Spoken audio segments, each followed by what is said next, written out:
Hello friends, welcome back to another video.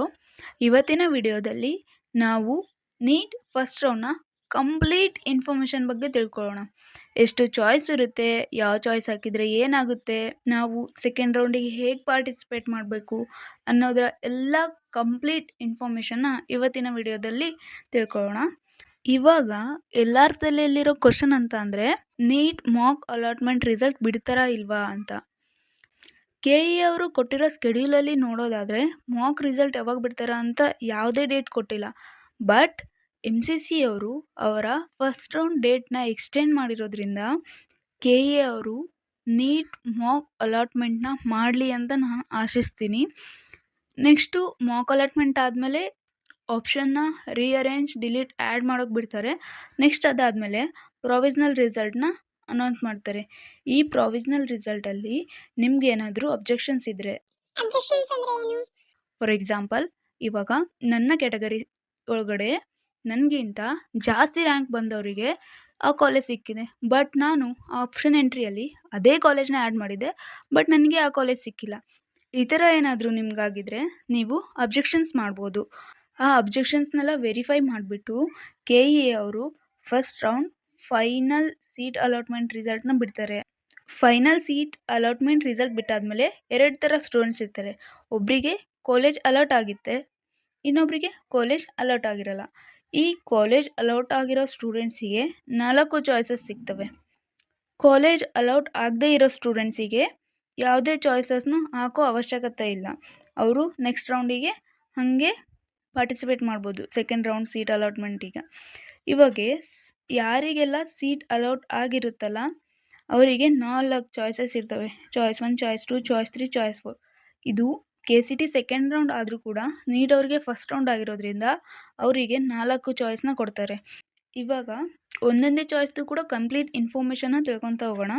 Choice 1, ಯಾರಿಗೆಲ್ಲ ಅವರಿಗೆ allot ಆಗಿರೋ ಕಾಲೇಜ್ ಸೀಟ್ 100% ಸ್ಯಾಟಿಸ್ಫೈಡ್ ಇರುತ್ತಲ್ಲ ಅವರು ಚಾಯ್ಸ್ 1 ಹಾಕಿಬಿಟ್ಟು ಪೇಮೆಂಟ್ನ ಮಾಡಿ ಕನ್ಫರ್ಮೇಷನ್ ಸ್ಲಿಪ್ನ ಡೌನ್ಲೋಡ್ ಮಾಡಿಕೊಂಡು ಕಾಲೇಜಿಗೆ ಹೋಗಿ ರಿಪೋರ್ಟ್ ಮಾಡಬೇಕು.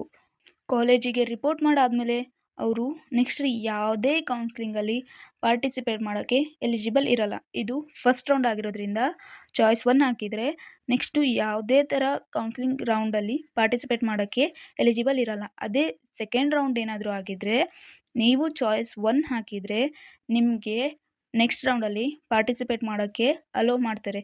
If you are interested participate in the third round you can go for the upgradation. ಇದು ಸೆಕೆಂಡ್ ರೌಂಡಲ್ಲಿ ಚಾಯ್ಸ್ 1 ಹಾಕಿದವ್ರಿಗೆ ಈ ರೀತಿ ಅವಕಾಶ ಇರುತ್ತೆ. ಬಟ್ ಫಸ್ಟ್ ರೌಂಡಲ್ಲಿ ನೀವೇನಾದರೂ ಚಾಯ್ಸ್ 1 ಹಾಕಿದರೆ ನಿಮಗೆ ನೆಕ್ಸ್ಟ್ ಯಾವುದೇ ಕೌನ್ಸಿಲಿಂಗ್ ರೌಂಡಲ್ಲಿ ಪಾರ್ಟಿಸಿಪೇಟ್ ಮಾಡೋಕ್ಕೆ ನೀವು ಎಲಿಜಿಬಲ್ ಇರಲ್ಲ. ಅದೇ ಕಾಲೇಜ್ ನಿಮಗೆ ಫಿಕ್ಸ್. ನೆಕ್ಸ್ಟ್ ಇವಾಗ ಚಾಯ್ಸ್ 2 ಬಗ್ಗೆ ನೋಡೋಣ. ಯಾರೆಲ್ಲ ಚಾಯ್ಸ್ 2 ಹಾಕಬೇಕು ಅಂತಂದರೆ, ಫಸ್ಟ್ ರೌಂಡಲ್ಲಿ ಸಿಕ್ಕಿರೋ ಕಾಲೇಜ್ನ ಉಳಿಸ್ಕೊಂಡು ನಾನು ಸೆಕೆಂಡ್ ರೌಂಡಲ್ಲಿ ಪಾರ್ಟಿಸಿಪೇಟ್ ಮಾಡೋಕ್ಕೆ ಇಷ್ಟಪಡ್ತೀನಿ ಅನ್ನೋರು ಚಾಯ್ಸ್ 2ನ ಸೆಲೆಕ್ಟ್ ಮಾಡ್ಕೋಬೋದು. ನಿಮಗೆ ಸೆಕೆಂಡ್ ರೌಂಡಲ್ಲಿ ಯಾವುದೂ ಕಾಲೇಜು ಕೂಡ ಅಲೌಟ್ ಆಗಿಲ್ಲ ಅಂತ ಅಂದರೆ ಫಸ್ಟ್ ರೌಂಡಲ್ಲಿ ಸಿಕ್ಕಿರೋ ಕಾಲೇಜು ನಿಮಗೆ ಫಿಕ್ಸ್ ಆಗಿರುತ್ತೆ. ನಿಮಗೇನಾದರೂ ಹೈಯರ್ ಪ್ರಿಯಾರಿಟಿ ಆರ್ಡರಲ್ಲಿರೋ ಕಾಲೇಜು ಸಿಕ್ಕರೆ ಈ ಫಸ್ಟ್ ರೌಂಡಲ್ಲಿ ಸಿಕ್ಕಿರೋ ಕಾಲೇಜ್ ಆಟೋಮೆಟಿಕ್ಕಾಗಿ ಡಿಲೀಟ್ ಆಗುತ್ತೆ. ನಿಮ್ಮ ಕ್ವಶನ್ ಏನಾದರೂ ಇವಾಗ ನಾನು ಸೆಕೆಂಡ್ ರೌಂಡ್ ಆದ್ಮೇಲೆ ನಾನು ಡಿಸೈಡ್ ಮಾಡ್ತೀನಿ ನನಗೆ ಫಸ್ಟ್ ರೌಂಡ್ ಅಲ್ಲಿ ಸಿಕ್ಕಿರೋ ಕಾಲೇಜ್ ಬೇಕಿತ್ತಾ ಸೆಕೆಂಡ್ ರೌಂಡ್ ಅಲ್ಲಿ ಸಿಕ್ಕಿರೋ ಕಾಲೇಜ್ ಬೇಕಿತ್ತಾ ಅಂತಂದರೆ ಅದು ಆ ರೀತಿ ಆಗಲ್ಲ. ನಿಮಗೆ ಒಂದು ಸಾರಿ ಹೈಯರ್ ಪ್ರಿಯಾರಿಟಿ ಆರ್ಡರಲ್ಲಿರೋ ಕಾಲೇಜ್ ಅಲಾಟ್ ಆದಮೇಲೆ ಫಸ್ಟ್ ರೌಂಡಲ್ಲಿ ಸಿಕ್ಕಿರೋ ಕಾಲೇಜ್ ಆಟೋಮೆಟಿಕ್ಕಾಗಿ ಡಿಲೀಟ್ ಆಗುತ್ತೆ. ನೀವು ನೀಟ್ ಫಸ್ಟ್ ರೌಂಡಲ್ಲಿ ಚಾಯ್ಸ್ 2ನ ಸೆಲೆಕ್ಟ್ ಮಾಡ್ಕೊಂಡ್ಬಿಟ್ಟು ಸೆಕೆಂಡ್ ರೌಂಡಿಗೆ ಎಂಟರ್ ಆಗ್ಬೋದು. ನೆಕ್ಸ್ಟ್ ಇವಾಗ ಚಾಯ್ಸ್ 3 ಬಗ್ಗೆ ನೋಡೋಣ. ಚಾಯ್ಸ್ 3 ಯಾರು ಹಾಕಬೇಕು ಅಂತ ಅಂದರೆ, ನನಗಿವಾಗ ಅಲಾಟ್ ಆಗಿರೋ ಕಾಲೇಜ್ ಇಷ್ಟನೇ ಇಲ್ಲ, ಸೊ ನಾನು ಆಪ್ಷನ್ ಎಂಟ್ರಿ ಲೀಸ್ಟಿಂದ ಆ ಕಾಲೇಜ್ನ ಡಿಲೀಟ್ ಮಾಡಿಬಿಟ್ಟು ನೆಕ್ಸ್ಟ್ ಸೆಕೆಂಡ್ ರೌಂಡಿಗೆ ಪಾರ್ಟಿಸಿಪೇಟ್ ಮಾಡೋಕ್ಕೆ ಇಷ್ಟಪಡ್ತೀನಿ ಅನ್ನೋರು ನೀವು ಚಾಯ್ಸ್ 3 ಹಾಕ್ಬೋದು.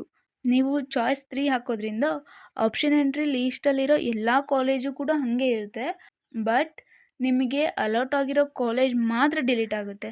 ಅದೇ ನೀವೇನಾದರೂ ಚಾಯ್ಸ್ 2 ಹಾಕಿದರೆ ನಿಮ್ಮ ಆಪ್ಷನ್ ಎಂಟ್ರಿ ಲೀಸ್ಟಲ್ಲಿ ನಿಮಗೆ 10th ಕಾಲೇಜ್ ಅಲಾಟ್ ಆಗಿದೆ ಅಂತ ಅಂದರೆ ನಿಮ್ಮ ಅಲಾಟ್ ಆಗಿರೋ ಕಾಲೇಜ್ನ ಪ್ರಿಯಾರಿಟಿ ಆರ್ಡರ್ ಮೇಲಿರೋ ಕಾಲೇಜ್ ಅಷ್ಟೇ next second round option entry ಮಾಡಬೇಕಾದ್ರೆ ಡಿಸ್ಪ್ಲೇ ಆಗ್ತವೆ.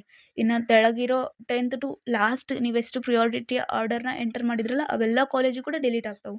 ಇದು ಚಾಯ್ಸ್ 2 ಹಾಕಿದವ್ರಿಗೆ. ಚಾಯ್ಸ್ 3 ಹಾಕಿದರೆ ನಿಮ್ಮ ಆಪ್ಷನ್ ಎಂಟ್ರಿ ಲೀಸ್ಟ್ ಒಳಗಡೆ ಇರೋ ಎಲ್ಲ ಕಾಲೇಜು ಕೂಡ ಹಾಗೆ ಇರ್ತವೆ.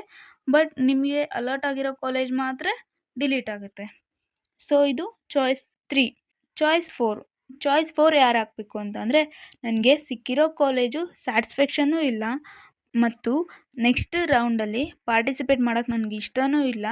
ನಾನು ಟೋಟಲ್ ಆಗಿ ಈ ಕೌನ್ಸ್ಲಿಂಗ್ ಪ್ರೊಸೆಸ್ಸಿಂದನೇ ಎಕ್ಸಿಟ್ ಆಗ್ತೀನಿ, ನಾನು ಲಾಂಗ್ ಟರ್ಮ್ ಹೋಗ್ತೀನಿ ಅನ್ನೋ ಸ್ಟೂಡೆಂಟ್ಸು ಚಾಯ್ಸ್ 4 ಹಾಕಿ ಕೌನ್ಸ್ಲಿಂಗಿಂದನೇ ಎಕ್ಸಿಟ್ ಆಗ್ಬೋದು. ಇನ್ನೊಂದು ಥರ ಸ್ಟೂಡೆಂಟ್ಸ್ ಇರ್ತಾರೆ. ಅವ್ರೇನು ಮಾಡ್ತಾರೆ ಅಂತ ಅಂದರೆ ಅವರಿಗೆ ಕಾಲೇಜು ಅಲಾಟ್ ಆಗಿರುತ್ತೆ. ಬಟ್ ಅವ್ರೇನು ಮಾಡ್ತಾರೆ, ಯಾವ ಚಾಯ್ಸ್ ಕೂಡ ಹಾಕೋದಿಲ್ಲ. 1 ಹಾಕಲ್ಲ, 2 ಹಾಕಲ್ಲ, 3 ಹಾಕಲ್ಲ, 4 ಹಾಕಲ್ಲ, ಯಾವ ಚಾಯ್ಸ್ ಕೂಡ ಹಾಕೋದಿಲ್ಲ. ಅಂಥವ್ರಿಗೆ ಏನು ಮಾಡ್ತಾರೆ ಅಂತಂದರೆ KE ಅವರೇ ತಮ್ಮ ಕೌನ್ಸ್ಲಿಂಗಿಂದ ಎಕ್ಸಿಟ್ ಮಾಡಿಬಿಡ್ತಾರೆ. ಅಂದರೆ ಅವರು ನೆಕ್ಸ್ಟ್ ಯಾವ ರೌಂಡಿಗೂ ಕೂಡ ಪಾರ್ಟಿಸಿಪೇಟ್ ಮಾಡೋಕ್ಕೆ ಎಲಿಜಿಬಲ್ ಇರಲ್ಲ. ಇನ್ನು ಯಾವ ಸ್ಟೂಡೆಂಟ್ಸಿಗೆಲ್ಲ ಸೀಟೇ ಅಲೌಟ್ ಆಗಿರಲ್ವೋ ಅವರು ಯಾವ ಚಾಯ್ಸ್ನೂ ಕೂಡ ಹಾಕೋ ಅವಶ್ಯಕತೆನೇ ಇಲ್ಲ. ಡೈರೆಕ್ಟಾಗಿ ಸೆಕೆಂಡ್ ರೌಂಡಲ್ಲಿ ಅವರು ಪಾರ್ಟಿಸಿಪೇಟ್ ಮಾಡ್ಬೋದು.